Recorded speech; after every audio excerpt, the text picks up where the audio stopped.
I was gonna do the slap podium. Okay, you guys know about slap? Tell them about slap. Super controversial right now. So in 2017, I started looking, the slap stuff, I'm sure you've seen it, started popping up on social media. I was fascinated by it, so I took a deep dive in and started looking into it. And one of the things that really caught me was, first of all, it really works for social media. It's fast, it's shocking, it's, exciting, whatever you want to call it, but it had 350 million views. And it looked like, it was being filmed in a bar or a basement somewhere. And I said, imagine if you really did this the right way and, got it sanctioned by athletic commissions and tried to turn it into a real sport. So I'm for those of you that know, I'm like 4 episodes in on TBS. I did a deal with TBS, but I built a huge digital campaign for it, and TikTok and Instagram and everywhere else, and it absolutely destroyed on social media, like I had seen on the videos when I started to look into it. I mean, in 4 weeks ago, social media for Power Slap didn't exist. Now on TikTok alone, in 4 weeks, we have 1 billion views. 1 billion in 4 weeks. So then last week on Instagram, we were at like 38.5 million views, and the list goes on and on. And I'm taking a lot of heat right now, as I usually do, but it's the same stuff that I went through when we started the UFC. It's different. People aren't used to it, and guys slapping each other in the face, and you can imagine. Tell them about the demographic with women compared to men. And by the way, whatever you read in the media, guys, this guy is hated by the media like as much as anyone. So I want you guys. And the feeling's mutual, by the way. So yeah. And so when you guys see, like I read something, Dana, that said, oh, your ratings were off. You want to explain what the media says and then the reality behind the scenes? Yeah, the attack on the slap thing is really attacking me. And basically they were talking about how the ratings were tanking. We're 4 episodes in on TBS, and the same night that we went last week, it's Wednesday night, every Wednesday night on TBS at 10 o'clock, East Coast and West Coast. But when we write that down. What are the times again? So when we went last week, Wednesday night at 10 o'clock, the NBA was on at the same time. They were on ESPN. And it was the game with the Mavericks and the Clippers when Kyrie played his first game out of Brooklyn into Dallas. And they did 570,000 viewers on ESPN. We did 317,000 on, we've been in 4 episodes. NBA's been around for 50 years or whatever. Big game, important game with a lot of stars and whatever, but it's a very, very good number. We were number 2 in men on all of cable television, right behind the NBA. And what was incredible was, we pulled like 64,000 women on the show, which doesn't make a lot of sense. More women than men. Well, men in the age group, okay. 25 to whatever it was. Yeah. But yeah. So when you saw that, because what you guys don't know about Dana is the guy, and I called you Mr. Midas touch in the back. The guy touches a business. He gets a hamburger deal. Like you see a hamburger deal in West Hollywood. Right. You put a few chips in. Yeah, last year we opened a hamburger place in West Hollywood in LA, a $400,000 investment. And last year it did $2 million. Leading into this year, we're doing $300,000 a month on this one burger place. So we're working.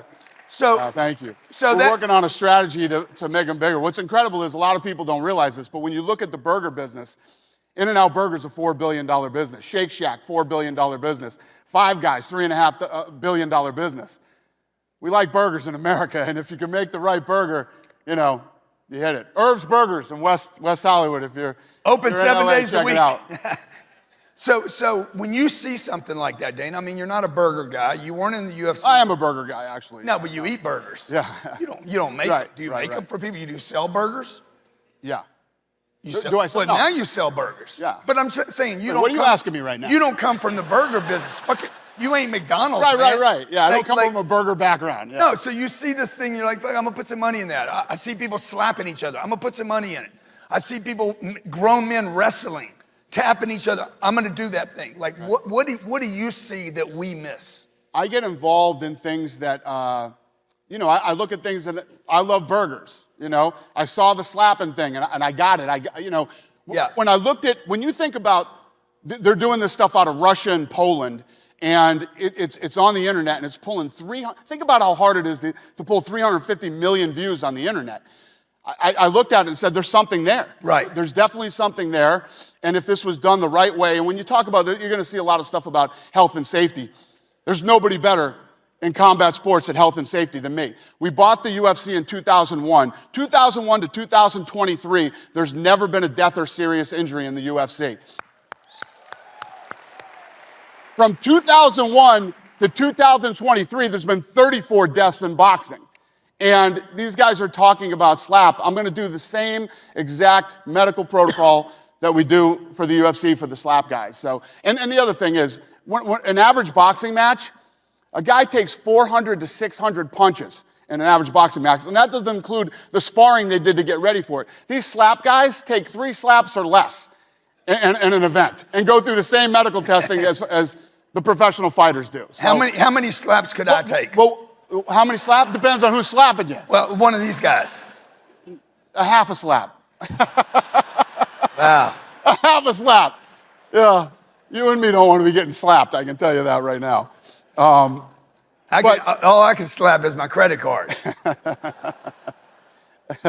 Yeah, but... So when you see it, when you see 350 million views, like you're not sitting there saying, I'm going to get in the slap business. You see 350 million. Do you start investigating? There's something to this. And the fact that when I saw it on social media, I was interested. When you think about how social media works, first of all, this is perfect for 2 things, right?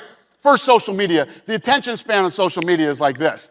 Even mixed martial arts, if you put a UFC clip on there or whatever, it has to be an exciting clip, right? It has to be something. These slap matches are over in 2 seconds. It's shocking, it's jarring, and you're like, holy shit. You know what I mean? Right. I sell holy shit moments for a living. That's what I do. So, right? So, when I saw this thing, I'm like, yeah. That's a holy shit moment. This is probably going to work. Yeah. I'll give it a shot. So what do? Then you make a phone call? You say, how does this process go now? Yeah, so when I came up with the idea... You can get anybody to answer your phone now. Yeah, pretty much. But I called my old partners that I started the UFC with, and I told them, this is what I'm thinking, this is what I want to do. And they are like, we're in with you. Whatever you want to do, we're in. So we get in, you start figuring out what it's going to cost, what it's going to take to get this thing done. And our initial investment in it was $10 million. So we invested $10 million in it. And I don't want to get it, but I literally closed the deal last night for slap. So we just did a deal for 2 years, $25 million. I thought you weren't going to talk about the number. Well, yeah. You told me way back there 10 minutes. Who we did it with. Okay. But we just closed the deal and sponsors and all the good shit you want to do. We're only 4 episodes into this thing, and we... Yeah, so what do you think slap's worth? If you were going to project out. Right here, right now, it's worth $200 million now in 4 episodes. So we got our $10 million back. Yeah. So as you have success, how important is success to getting the next one? And the next money and the next support and getting people to answer your phone? Well, I usually go back to the same crew. I know who I like to do business with. It's the most important thing when you do business. If you find a group of people, first of all, in my opinion, everything is about loyalty. Because once you get into a business with people, and it doesn't have to just be a business. Look at some of these rock groups out there. Everybody gets, their ego gets out of control. You lose your mind. And it destroys some of the greatest things in the world. And some of the, telling me Guns N' Roses couldn't get together to go on tour for however many years because they hated each other. So when you let your ego run away with you, it's just bad for everybody. So I've been in business I've been friends with Lorenzo Fertitta since we were in high school. We've been friends for a long time, and we own a lot of different companies together. We own a lot of different businesses together, and we have a good time doing it, and we support each other, we back each other up, we never fight. And sometimes we make money, sometimes we don't. So when you've been partners for 40 years. Yeah, you can say that. And like what happens? You make a call to him and say, hey, I'm thinking about, do you ever do a deal without him? Or is it always inclusive? Yeah, well, I started Howlerhead, this whiskey company, during the pandemic. So when the pandemic first started, I was literally having pool parties at my house. And I was with The Rock in New York right before it hit. And he had just started Terramana Tequila. So we're at a restaurant one night. I said, give me a piece of this thing. I'll promote it and whatever. He's like, done. And he calls me back. The Rock's Tequila. The Rock, yeah. Terramana Tequila, Okay. He started then. And he called me like 3 days later. He's like, man, I'm so embarrassed. I don't have any more percentages to give in this thing. I said, it's all good. So 3 days later, his agent calls me and goes, you're not going to believe this. This guy that, Kirkland brand? No. It's Oh, in yeah, like yeah, Costco. sure. Of course you don't. Yeah, It's in Costco. yeah, Of yeah, course you yeah, don't know what it yeah. is. But, no, I know Kirkland, man. I used to shop at Kirkland. That's all I could afford. So he calls me and he says, this guy's looking to build brands with people. And I gave him your name. So they sent over like 50 different bottles of liquor. And I had my secretary put them all out on the desk. And I walked out, and the first two that caught my eye, I grabbed. And took them to my house, and we were drinking that weekend, and they were making drinks, and I liked Howlerhead. So I ended up doing the deal, and that was like, it's been like a year and a half. And we just sold to Campari, big Italian liquor brand, a couple months ago. Yeah. We got like a 2-year earn out, and then I don't know what I'll do. I'll either stay with them or do it again. Yeah, so again, like now you're in the whiskey business, dude. Like, I like whiskey. Yeah. So I do things that I Burgers, like. whiskey, slap, and UFC. Yeah. What else is there? What else are you not telling Got us? whiskey, burgers. We own a company called Throw One. We own Ridiculousness, Nitro Circus, Travis Pastrana's Rally Car, and what's the other one we own in that? The Skate League, SLS, the Skate League. So we own that whole company. And all of these, what do they have in common? Is there any common fabric? It's all action sports. It's Good on social media. Killer on social media. Viral. Yep, 100%. So we're putting together a whole digital strategy for it right now. Ridiculousness, basically it's the MTV network. I call MTV the Ridiculousness Network now. It's all they have on there. But Rob Dyrdek just did a deal with MTV that lasts till like 2030 now. We're relaunching Nitro Circus, for those of you that remember Nitro Circus. Thank you. We're going to basically reboot the thing, almost like Johnny Knoxville did with Jackass. So you get younger guys. You have Travis Pastrana as the head guy, and you have younger guys that come in and do the stuff under him, and we're going to try to reboot the show. And what would you tell, Dana, the business owners in the room? Like, would you today, if you were one of them, would you go out? It sounds like you're buying businesses existing or taking a partnership. Yeah, we're about. Or would you start something brand new? Yeah, we would. I mean, but Howlerhead was brand new. I mean, this was a small little business that was selling, 15 cases a year when I got involved. But if there's something I like, and I have to be passionate about something. I have to, I don't just buy something because I'm not like an investment guy that I buy something because a return. Exactly. I buy something that I'm interested in and that I actually would like to work on every day. If you're passionate about something, you really like it, you're in. And you get up every day and it's not like work. It's fun to do. Yeah, is that something that finds you, or is that something you go seek to find? That's a good question. Thank you. I don't know the answer to that question. Yeah. It just all sort of happened for me. All these things just sort of happened. But people pitch stuff to me all the time. And when people come to me and ask me for advice on things, I lead them in the right direction. And if people come to me and I really like it and it's good, then I'm probably in. Yeah. So, and you do have a lot of passion. Yeah, and Where I does like that come helping from? people who are trying to start a small business. I love being a part of that. Like I'll wear a lot of, like when I do stuff on social media, I'll wear people's T-shirts and you're not getting whatever paid I for can that. do. Huh? You're not getting No. paid. In most cases, yeah. I'm good. I don't need, Yeah.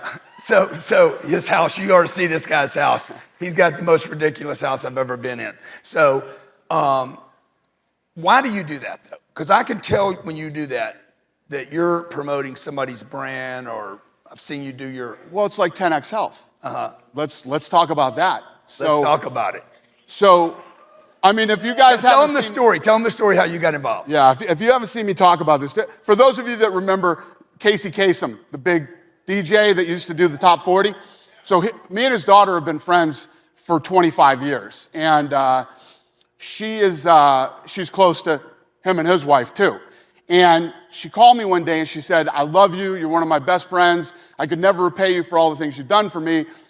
I want to introduce you to Gary Brecka. He's going to change your life and whatever. Now, they're talking about all this natural, and I'm like, this is some hippie shit, man. I'm not into this hippie shit.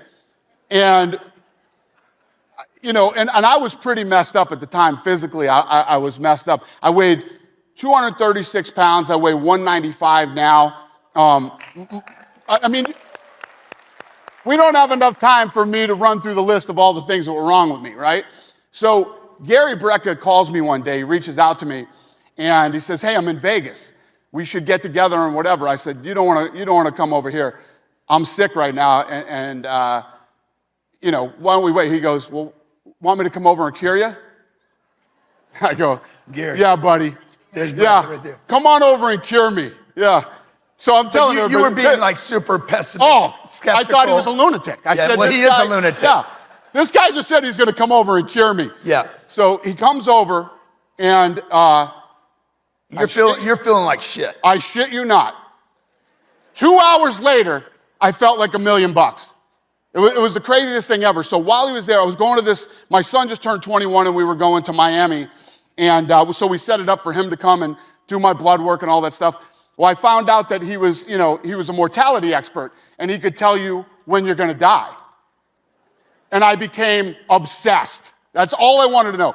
I didn't want to hear any of this hippie bullshit. All I wanted to know is, when am I going to die? So, because I had this philosophy at the time, right? You got so much money. You got so much time, right? I don't want to leave too much on the table when I leave. So whatever my timeline is, it can show me how much I can spend over the next X amount of years. This is how I thought about it in my head, right? Because what you don't want to do is blow it all too soon. Then you're 80 and you're broke. That sucks, right? Nobody wants that. So Gary comes out, he does the blood, and they're nice people, and we do the thing. And so I said, when are you going to tell me when I'm going to die? He says, we'll have the answer for you on Tuesday. So Tuesday, I can't wait, da-da-da. So he calls me on Tuesday, and I said, when is it? What? He says, you know what? I'm going to fly out there and sit down and talk to you. I'm like, Jesus Christ. When are you coming out here? How many days is this? Oh, here he is right here, yeah. When is this? He says, I'll be there on Friday. I'll be there before you die. All right, so now I got to wait from Tuesday to Friday. So he comes out, and he sits down. I want you to understand my mindset going into this thing that, not into this type of stuff, didn't give a shit about my blood work. All I want to know is when I'm going to die. So he comes out, and he starts walking me through my blood work. And he tells me everything that's wrong with me. This guy knows nothing about my medical history. Nothing. I didn't tell him anything. He tells me everything that's wrong with me, even stuff that I didn't tell other people. And to take that to another level, then he tells me what was wrong with my parents. And he's right about everything. I said, okay, you got me. I'm in. So he says, you do what I tell you to do for the next 10 weeks. I guarantee you I'll change your life. And he's like, it's going to be hard. And I said, you don't know me. When I set my mind to it, it's done. I'll do it to the fucking letter, right? That kind of matters. So this has been a very long story. Let me cut it short here. The bottom line is I weighed 236. Everything that was wrong with me is done. I was on blood pressure medicine, thyroid medicine, cholesterol medicine. I'm on nothing now except his supplements and hippie shit, natural stuff, right? Yeah. So I'm off all these meds that I've been on for 12 years. I lost 40 pounds. I used to have horrible sleep apnea. I used to snore like a savage. I don't snore. I don't have sleep apnea. You don't use the machine? Yeah, oh yeah, that's the thing. I mean, how many of the people in this room snore and have sleep apnea, have gone to the doctor and they give you a CPAP machine? You sleep for 10 minutes with this stupid thing on you. And I bought every mask you could buy. I bought every machine you could buy. It doesn't work. It doesn't fix you. It doesn't work. I'm telling you right now, right here, and I don't give a shit what you do. Go to the doctor, knock yourself out, do whatever you want. I'm not trying to sell anybody on anything. He is the most legit guy that I've ever met in the medical industry, and he will change your life. I guarantee it. Guarantee it. He was not paid to say those things, by the way. Okay, and he knows that we're partners in 10X. Well, here's the other thing: is people like when we first came out and I started talking about this, people like, oh, he's getting scammed, or this guy's getting paid, or he's doing this or he's doing that. First of all, why would I do this to get paid? And anybody can lose weight. Anybody, if you've made the decision and you have the mindset, everybody in this room can lose weight if they want to. What you can't do is change your blood work. Right? And what I was saying to people is, listen, if you don't believe me, stick with your doctor. Knock yourself out. Good luck to you. I hope it works out for you. It didn't work out for me. You had how many doctors did you have? I'm going to tell you, I'm taking another step. So I got 2 really good doctors. Right? I've had these guys for 10 years. They're nice guys. I don't mean to shit on them. But, I tell them that I'm doing this, and they're like, oh, Jesus. Guess what? They both work with Gary Brecka now. He's doing their blood work. Right? So if that doesn't tell you anything, nothing will. Yeah, both the guys were all skeptical, he does both of my doctor's blood work now. Now they listen to Gary Brecka. Yeah, and listen, if I break my arm, I'll go to the doctor. I blow a knee out, I'll go to the doctor. I will never talk to a doctor ever again about my general health, ever. So yeah. His shit goes viral too. Watch, we're gonna take a clip of this. No, it's the truth though. It'll be the biggest TikTok I ever had or something. You got any problems health-wise, you see Gary Brecka and do what he tells you to do for 10 weeks. But the first thing you did was a gene test. So he was able, that's why he kept putting you off. No, he's putting me off because I'm sure, you'd have to ask him this question, but I'm assuming he felt that I was like, all right, when am I going to die? Because I didn't care about any of this stuff. I didn't believe it. Yeah.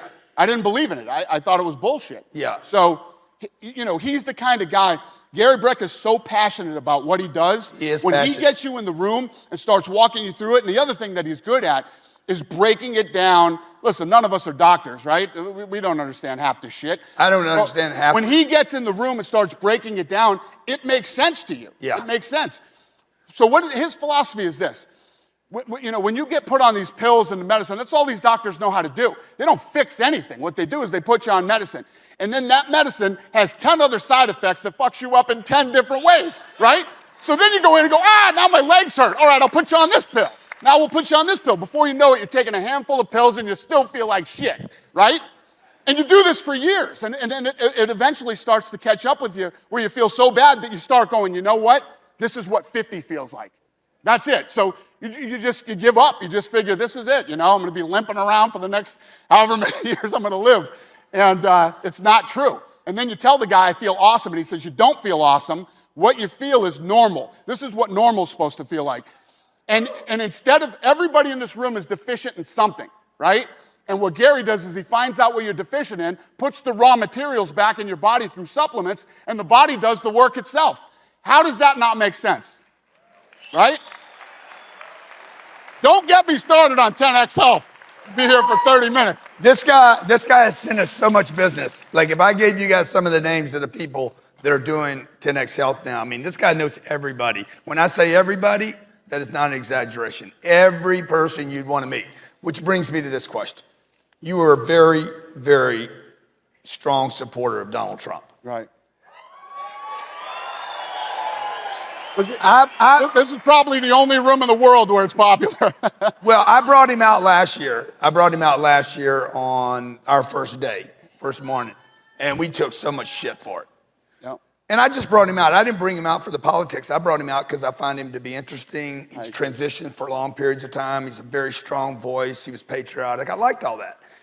How much shit did you take for supporting him? Yeah, I did and I didn't. The bottom line is this, is that when I was talking about loyalty earlier when we first got in here, this guy has been such a good friend to me for so many years. And you hear a lot of things in the media about him that are, listen, do I wish he'd stay off Twitter a lot more than yeah, I mean, it would be awesome if he would stay off Twitter and stuff like that, but no matter who you're friends with, you don't always agree with your friends, and there's decisions they make or things that they're into.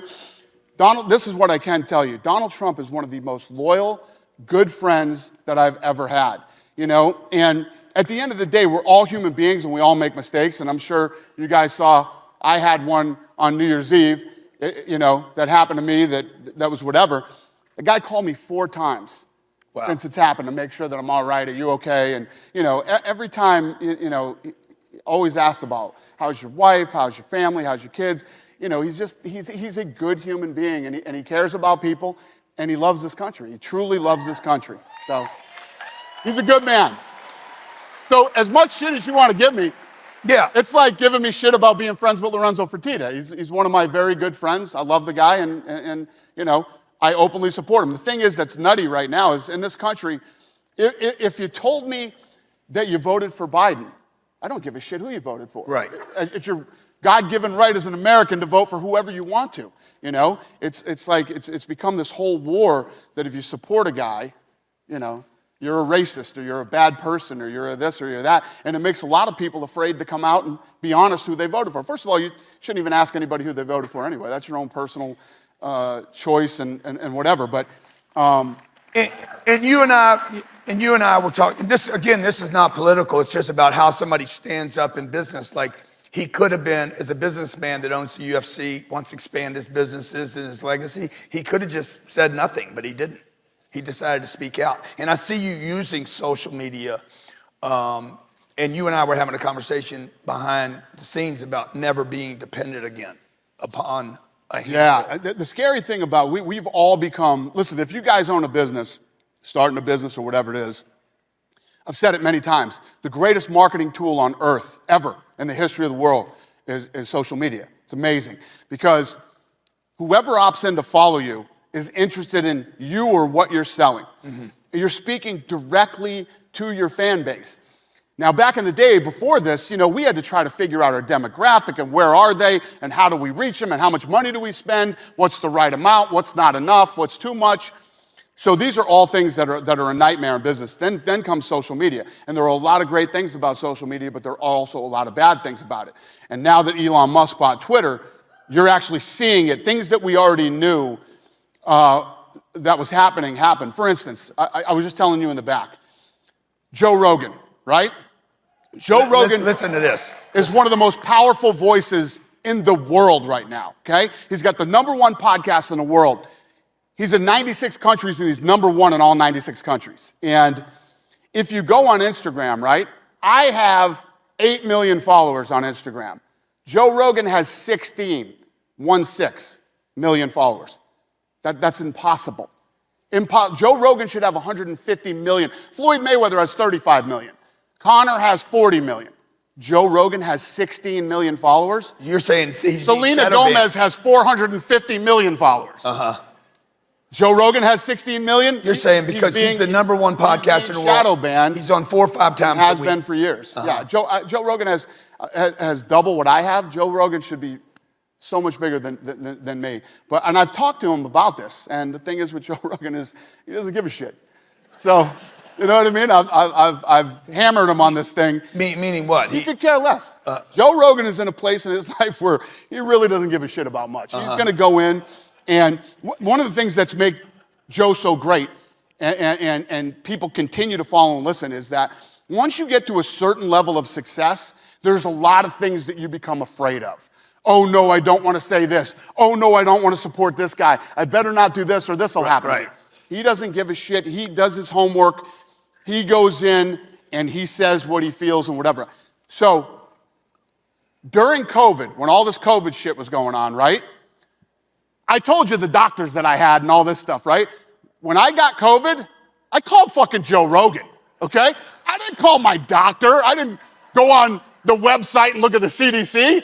I called Joe Rogan, and Rogan said, here's what you need to do. Get some ivermectin, get on that, get over there, get monoclonal antibodies in you as soon as you can, do this and that. I kicked COVID in like 3 or 4 days. Gone, right? And as Joe Rogan and I started to talk about monoclonal antibodies publicly, they became harder and harder to get a hold of. And ivermectin was the devil. I mean, the guy that invented ivermectin won the Nobel Peace Prize. Yeah. And then all of a sudden it's like, now it's this taboo. horrible drug that's a horse dewormer and no human should be taking. It was batshit nuts what went on during that whole thing, but yeah. So to the social part, you and I were talking about, hey, I'm never going to be dependent upon one or two platforms. Yeah, so my strategy over the next 3 to 5 years, personally and for my businesses, is I'm going to start going to these platforms that don't shadow ban and don't do this stuff, these free speech, Rumble, Twitter, Twitter's got some, Elon's got to get a handle on that whole thing and get it dialed in and get it working, but I'm going to put more of my focus into these type of platforms now where this kind of stuff can't happen. Or as of now, it doesn't happen. And what happens is, too, when you look at guys like Zuckerberg and these guys that run it, first of all, I have 350 employees, okay? Big considering some small, but not really a big company, okay? You know how much shit goes on at my company that I don't know about? A lot, all right? I'm at a level here where I say, this is how we run the company. This is what we're doing on a daily level. This is how we're going to promote this fight. This is how we're going to do this. These social media companies have become so powerful, right? And have 20,000 employees or however many employees they have. 50 at Facebook. You got a guy in there in the middle that's an engineer that says, I don't like what Joe Rogan's saying. I don't like Joe Rogan. I don't like Grant Cardone. And they can ratchet down how many people see you, how many people don't see you. These people that should not have this type of control. You see it now in the hearings that's going on with Twitter. You know what I mean? These people that were suppressing all this information and doing all the shit they did, banning people, blocking people. It's not what these platforms were built for, but it's the direction that it went in, and it needs to be fixed. So I'm going heavy into the ones that don't. But social's important to your brand. It's important to your expansion. 100%. I mean, and what would you say to these people about, could they put too much attention on it? Like, what advice would you give about them using social? I don't think you can, because I preach. You don't think what? You put too much. You don't think you can put too much attention? It's the greatest tool in the history of the world. Right. It's gotten so powerful and so big that it's become corrupt and broken. Needs to be fixed, but it's still the greatest tool in the world for you to promote your businesses or whatever you're into. I mean, you look at some of these kids, like the Nelk Boys, who I have, some of you might know them, some of you might not. My kids, you know the Nelk Boys. So my kids' age that are like 20 and 21, they listen to everything these guys say. The Nelk Boys, Logan Paul, and some of these kids who built real businesses on YouTube. Real businesses. But one of the Nelk Boys, Steve Will Do It, right? He just got banned. He got banned from the platform that he helped build. Wow. And, it's crazy.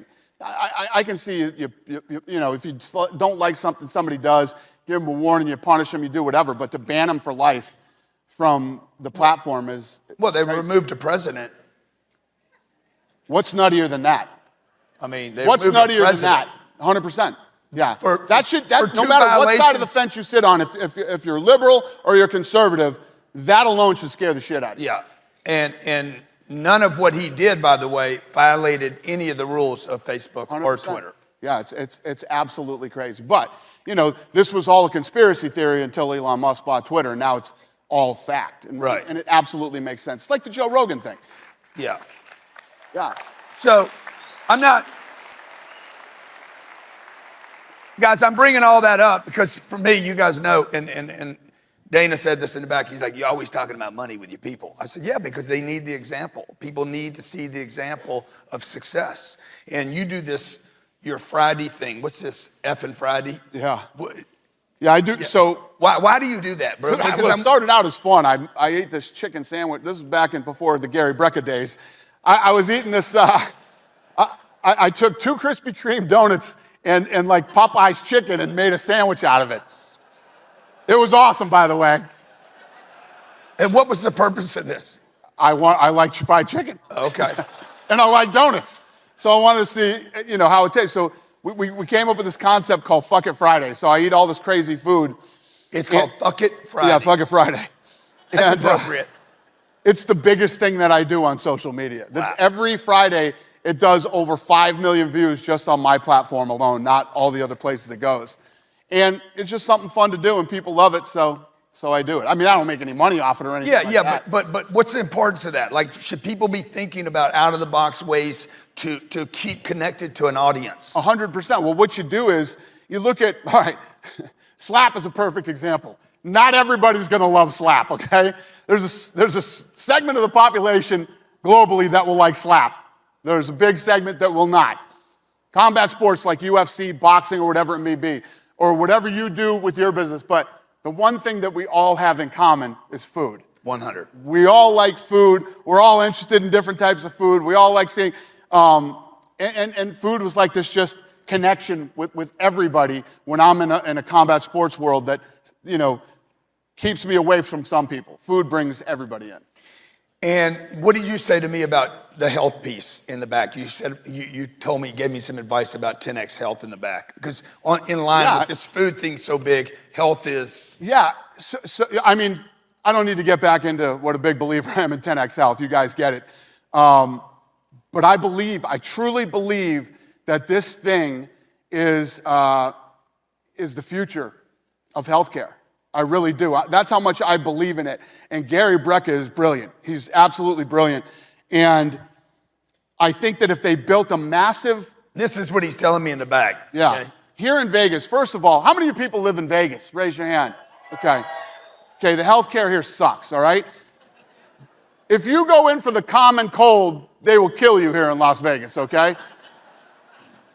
And anybody who has any money or whatever, if anything happens to you, you go to LA. You go to LA to see these doctors in LA.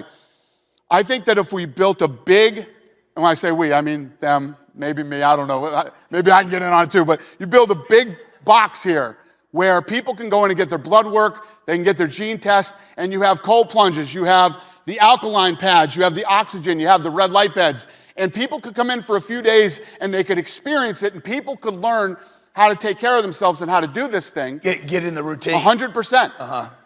We would all take care of ourselves if we had the blueprint and knew how to do it. I didn't know how to do it. That's why I went to these doctors and paid these guys all this money, because I thought they knew, but they don't know. Gary Brecka knows. Yeah. This guy is a genius. I believe in everything that this guy has ever told me has come true. I've done what he said to do, and it's a fact. You build this thing, you teach people how to take care of themselves. You'll have people coming from LA, Orange County, San Diego, Arizona. They'll all come to Las Vegas to do this thing. And this is what he told me in the back. He's like, Grant, the 10X Health thing is the biggest thing. It's the biggest thing you've ever touched. 100%. There's no doubt about it. If you get this thing dialed in and do this thing the right way, it'll crush your real estate business. Yeah. Crush your real estate business. Man, Crush it. man, don't fuck with my real. These are facts. It's just the truth. Man, The absolute truth. Listen, how many? nothing's ever going to crush real estate. There's man. Leave my real estate alone, There's man. 300 and something million people in the United States. Yeah. There's 8 billion people in the world. You're right. Everybody wants to feel good. Everybody wants to live a better quality of life. You're you know what I right. mean? When you talk about living and dying, Don't you get right? excited. Here I go again. Get When you excited. talk about living and dying, you say, hey, did you know Bill's still alive? He's 86. Bill's in a wheelchair drooling on himself in the fucking living room. Bill and his Gates? family's taking care of him. Bill ain't alive. That's not living, okay? Yeah. Living is getting out of bed and feeling good every day, you know what I mean, till the day you die. Yeah. This dude can make it happen.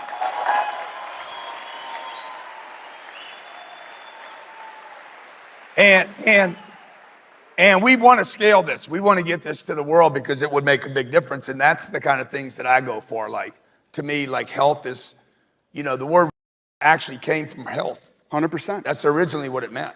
We were just talking back there. I don't give a shit how much money you have. If you're not healthy, it's worthless. It's absolutely useless if you're not healthy. And Can you tell the story about the $1 trillion guy? About what? The $1 trillion guy. Yeah, I won't say his name or anything, but there you go. I got a buddy who's worth $1 trillion. Let's just put it that way. No bullshit. With a T. And literally, he has built his whole house. There's a lab in his house. He literally has the best scientists in the world in there trying to figure out how to make him live to 150. Because guess what? When you have $1 trillion, you don't want to die. You want to live forever. And he's trying to make it happen, you know. But the other thing is that, about like these type of things, and when you hear about something that's as real and as good as 10X, everybody says the same thing. Yeah, well, look at these guys. They're all rich and they got to do it. There's a way to figure this thing out where everybody can do it. And if they can figure that out, and he thinks I'm not right, I'm telling you, it will smash his real estate business. It's not even close. Imagine if everybody in this room... Is Slap going to mess up the UFC? Huh? Is Slap going to mess up the UFC? No. But apples and fucking oranges, buddy. Apples and oranges. Okay? What's wrong with this guy? Yeah. You want to do a slap right now? Let's go. Let's go, man. Goddamn. If everybody in this room could do one-on-one with Gary Brecka and he could tell you, show you how to do this and do whatever, everybody in this room would do it. And that's a fact. And everybody in the world would do it if they could. Okay, talk to me about this. I want to Not everybody's going to invest in real estate. I hate to break your heart, but these are facts. Let me ask you, how do you feel about real estate? I like it. It's all right. I own a couple places. It's all right. He's fucking. It's not really my thing. Listen, he thinks it's boring. It's like what I was talking about the health industry. I don't know enough about it. You know what I mean? I stay in my fucking lane. I cross out a couple times here and there. You're in a lot of lanes, bro. I don't know a lot about. Sounds like you on the goddamn Dana White superhighway. Well, if I did want to get into real estate, I'd call you. I think you'd use a ditch to get where you're going. How many of you appreciate his passion? Okay. Now, were you like that when you were a bellman? When you were parking cars? Yeah, I wasn't passionate about being a bellman, but yeah, Well, I mean, when you parked my car, were you like, thank you, Mr. Cardone? Well, yeah, you know. 10X? Well, what happens, and this is the truth for everybody in this room. I'll give you another example, too. You know, we all start somewhere. You know, everybody goes out, you get a job, you pay your bills. You get out and you pay your bills and you survive. But you have to have the balls to say, this is not who I am, and this is not what I want to do for the rest of my life. I'd be standing in that hotel lobby like this. What the fuck am I doing in here, man? This is not what I want to do for the rest of. I'm working with guys who are 40, 50 years old, making the same money as me, and I'm 19. And you know, and I'm not saying anything about it. Some people are cool with that. Some people want a 9 to 5. They want weekends off and holidays off, and that's how they want to live their life. But there's some of us out there that it's not for us. There's something more. And let me tell you what, no matter what level you're at, it doesn't matter. No, more people have shit on Slap, said this thing wouldn't work, attacking me in the media, and all this other stuff. You have to block out all this noise. None of these people matter. You have a plan, you have an idea, don't let anybody. When I was standing in the lobby of the Boston Harbor Hotel, right? Now, I'm 19, probably make 50, 60 grand a year. Most of it's cash. I get full benefits. I got dental, health, all the things that everybody wants, 401k, all that good shit. So I walk out the door one day and I tell my buddy, I'm done. I'm quitting. This shit ain't for me. I don't want this job. And he's like, what? Are you crazy? You know, you make this money, you do this and that. He says, what are you going to do? I said, I'm going to get into the fight business. He said, that is the dumbest fucking thing that I've ever heard in my life. And he's not wrong, because to most people that is stupid, and what are you going to do? But that's what I wanted to do. And I knew, this is a fact. This isn't bullshit. This isn't whatever. This is a fact. You figure out and you zero in on what you want, and you get up every single day, and you work toward that goal, I guarantee it's going to happen for you at some level. Some level. You believe that? Fact. You believe. I want to hear this from your lips now, okay? Yeah. Before I slap you. Talk to me. Before I slap it off your lips, okay? You believe that anyone in here in this room put their mind to anything, no matter how big the goal, and move toward it every day, they would sooner or later achieve it. Every day. And I absolutely, I don't believe it. It's a fact. And you'll love your life doing it. You'll absolutely enjoy. It's not like work. You're getting up every day and you're working towards something that you're absolutely passionate about. And yes, everybody can do it, you know? Everybody. Everybody. Everybody can be successful. And here's the thing that I'll tell you, that you have to get up and you have to go to fucking war every day.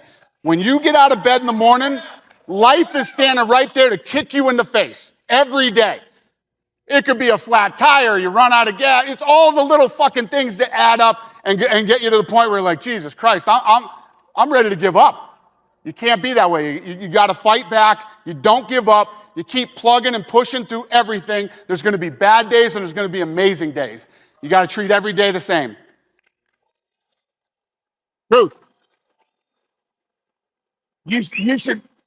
Well, look at Slap. I didn't need to do this shit, right? Did I need to do this? Did I need to take on all this heat and do all this stuff? I didn't need to do it, but I believed in it. But do you like? I believed in it. I liked it. I wanted to build it, and then once these guys said, "Oh, it's not going to work. You can't do it," that's the shit that fuels me. You know, yeah.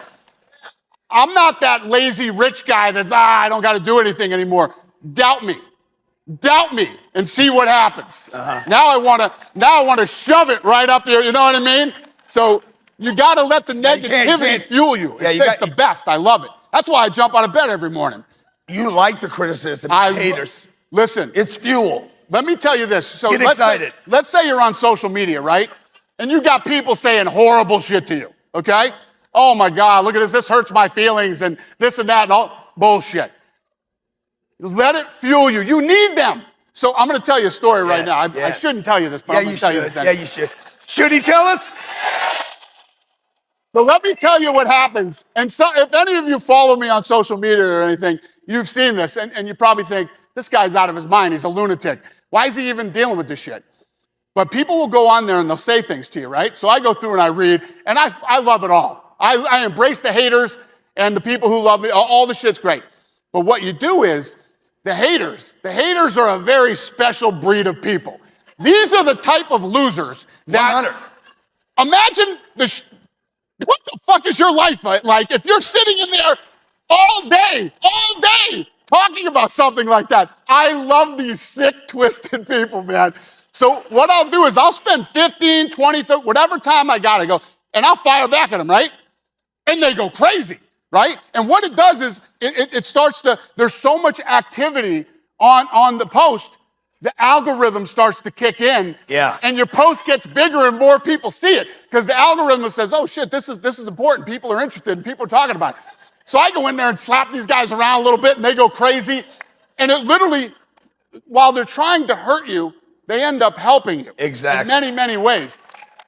Don't block anybody.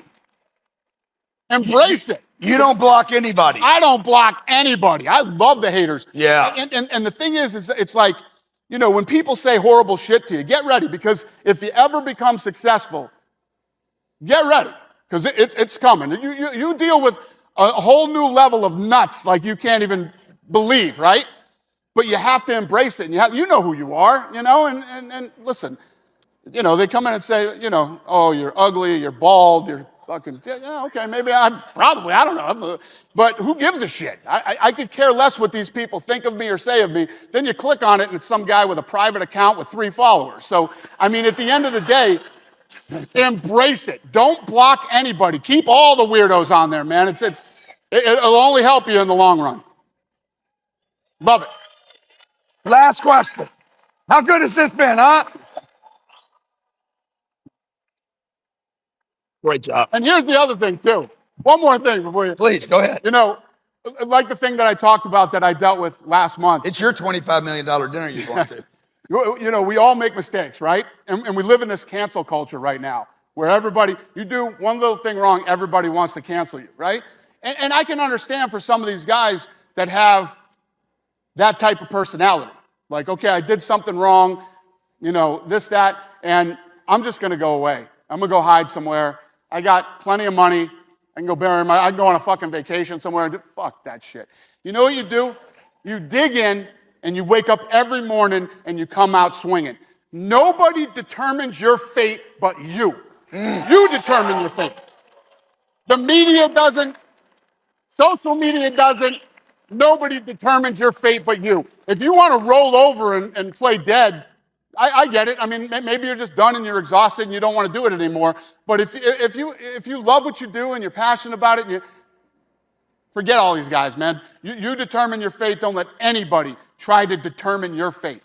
Dana, Dana, a couple more questions, okay, and then I'll get you out of here. How do you and your wife stay on the same page? You've been doing this, you and your wife been together, what, 20 plus years? Yeah, 27 years. Yeah, so how do you stay, you guys met when you were teenagers, you know, here, is that right? Yeah. No, we've been friends since we were 13, Yeah, so. that's weird. Yeah. That's a little young, but Well, Sabrina, we weren't that's a dating little when we were young. 13, we were friends. Okay. So how do you guys stay on the same page? You're growing, you're getting more money, more success. She may like it, she may. Well, obviously, we're not always on the same page. But, there's roles. There's roles in there. I go out and I do what I do, and she does what she does in the house. She makes sure that we got 3 kids. She handles the kids, and then we come together when it's family time and we do our thing. And, there's different roles in different relationships. You can marry a woman that wants to go out and wants to work and wants to be a part of everything. My wife is one of those people. Before New Year's Eve, you couldn't find a picture of my wife on the internet. You know what I mean? She doesn't get into any of that stuff. And, she stays home with the kids. She wants to be with her kids and with her family and all that stuff. And I go out and I run the business. She runs the house. Connor and Chandler, who wins that fight? Oh God, I have no idea. Come on, man, you gotta give me something. Here's the thing, as a promoter, I can't tell you who's gonna win, but here's what I can tell you. That fight is gonna be absolutely violent. It's gonna be an absolute violent fight. It's a great fight. Stylistically, it's like the perfect matchup right now for both of these guys. How many more times can Connor fight? I'll bet he fights 3 or more. The thing is that Connor has so much money, and he's gonna make so much more money when he fights. You get to a point where just because it's hard to get up every day and continue to be in this business when you have that much money. I mean, this guy's on yachts and he made $100 million on the Floyd fight. I don't know how much he made on his whiskey and other things that he's got going on. He kills it with sponsorship and he makes a ton of money when he fights for us. Last question. All right. How important is money? How has it changed you for the good or the bad, or how important has it been in your life? I mean, to say that money didn't change me would be a ridiculous thing to say, but I am still the same person. I keep my circle of people very small. It's all people that I've known my whole life. I look at money as a tool to have fun. Mm-hmm. I believe if you look at it any other way, you end up getting messed up. But I don't worship money. I don't really. Money is what happens when I do things that I really like and that I'm passionate about and that I care about. Money just happens when you get up every day. But your advice do what you love and you want to win. Winning is one of the parts of being successful. You almost have to become obsessed with winning, and I am obsessed with winning. There's no doubt about it. I'm not obsessed with money. I'm obsessed with winning, and money happens when you win. Ladies and gentlemen, my friend Dana White.